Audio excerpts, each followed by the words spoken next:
The honourable member for Edmonton Beverly Clareview, followed by Carson Taylor-Wood.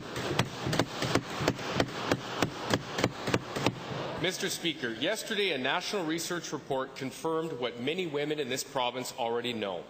Based on measures of health, pay, leadership and education for women, Calgary and Edmonton rank third last and last across the country.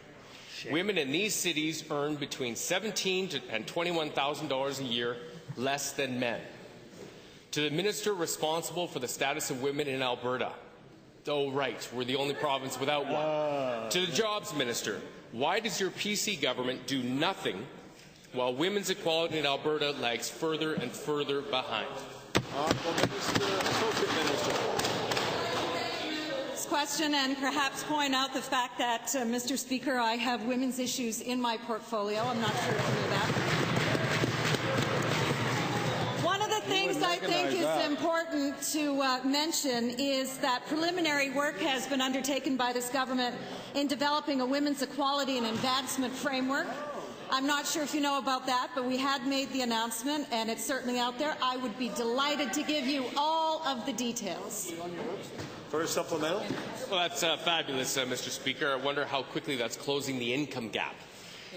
Given that now we're fighting to keep Alberta pensions safe from this PC government, and given that women make up 70% of public pension plan members, will the Minister of Finance admit that his attacks on pensions are only going to roll back gender equality in this province further and further? Absolutely not, Mr. Speaker. In fact, what this finance minister will tell the honourable member is that what we are doing is protecting the future incomes of those women and men who are working in the public sector for the government of Alberta or municipalities.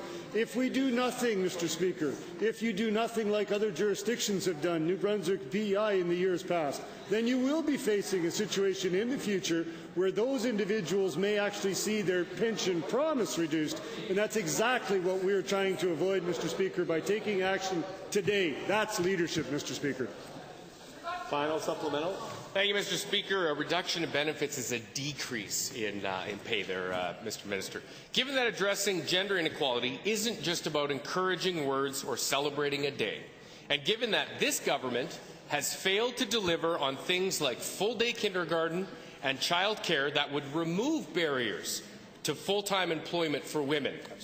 Back to the Minister of Jobs and Employment. Why hasn't your government done anything to reduce barriers to full-time employment for women?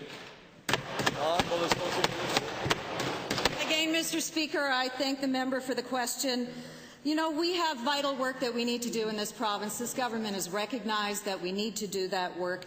And so the Women's Equality and Advancement Framework proposes focused actions against a number of themes: violence against women and girls, women's economic security and prosperity, women's leadership in the democratic process, women's health and well-being, and women's legal and educational rights. And we're working on that now. It is a priority for us, and we are delighted to be able to do this.